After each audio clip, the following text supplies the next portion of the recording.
In our previous discussion of immediate inferences, we learned about the kinds of inferences you can draw if you have an assertion about a relationship between two terms. So, for instance, we looked at inferences on the square of opposition.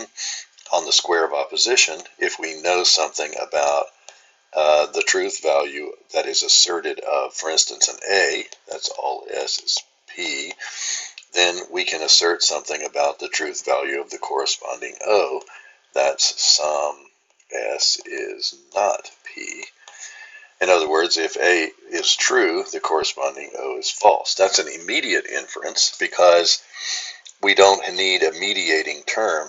All we need is an assertion of a particular kind of relationship between a subject and a predicate term, in this case, universal affirmative, and then we can draw conclusions, in other words, inferences, based on that relationship alone. Now, what Aristotle points out in his exposition of this kind of logic, categorical logic, is in an immediate inference, we don't actually learn anything new. What we do is we draw inferences based on what's already known, which is the relationship between two terms. If we want to draw conclusions that extend our knowledge, Aristotle says, then we need to look to mediated inferences, and the primary kind of mediated inference that Aristotle was concerned with is the syllogism.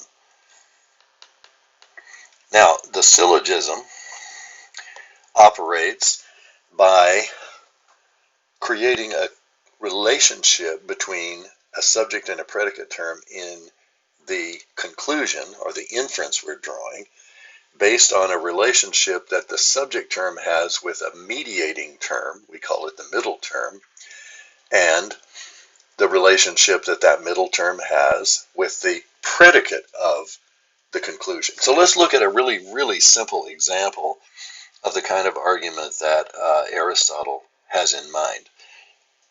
He often uses this example, in fact. All men are mortal. Socrates is a man, therefore Socrates is mortal. So this is not a particularly interesting syllogism. It doesn't really tell us something that we didn't already know, but it's a good example of the form. If we knew, for instance, that all men are mortal, and if we also knew that Socrates is a man, then we could infer a further fact about Socrates, which is Socrates is mortal. How does it work?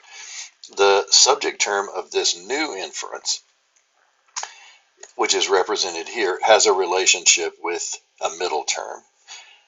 The predicate term in the conclusion, this is what we're asserting about that subject term in the new inference, that appears here, and it has a relationship with the middle term. So notice this same middle term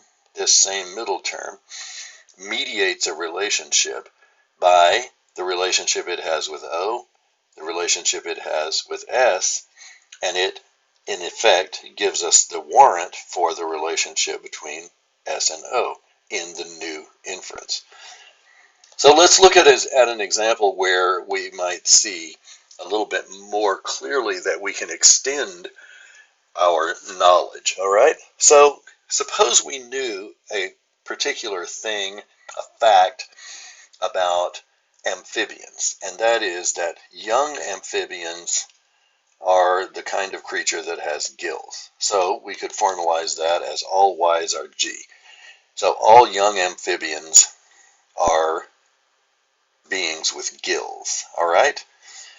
Now, what if we knew that frogs are, in their young state, young frogs are young amphibians?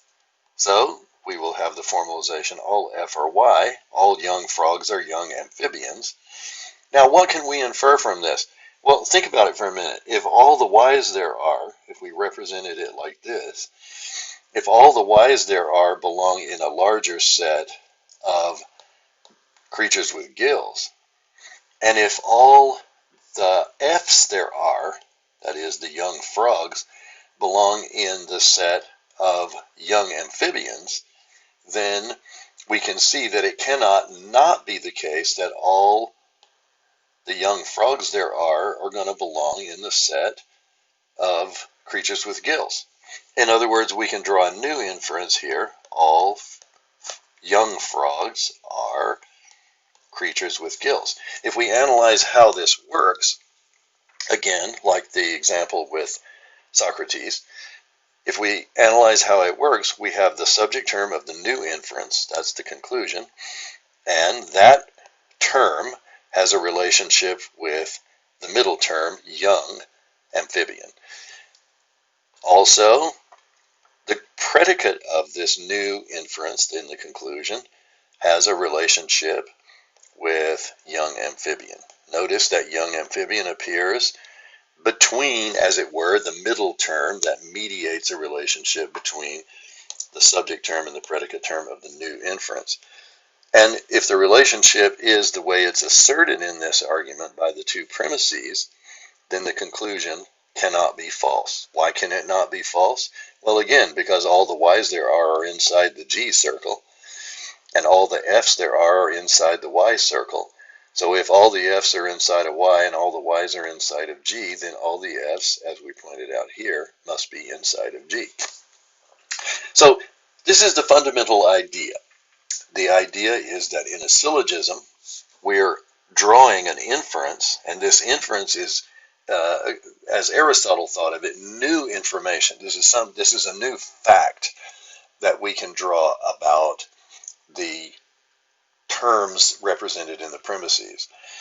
But this new fact is not just a kind of amplification of a relationship that was there immediately, right? Immediate meaning not mediated. No, this relationship is actually mediated by a middle term that stands between the subject and predicate term and creates the relationship. So the way you can think about it is the relationship between F and Y and the relationship between G and Y, those relationships are such, if we captured them informally in this diagram, those relationships are such that they guarantee the truth of the conclusion if they themselves are true.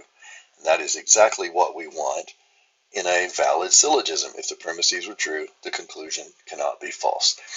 All right, so this is the basic idea behind this type of mediated inference. In our next tutorial, we're going to look at the ingredients of a syllogism and how all the different parts are named, and then we will move on to start considering how to assess the validity of syllogisms.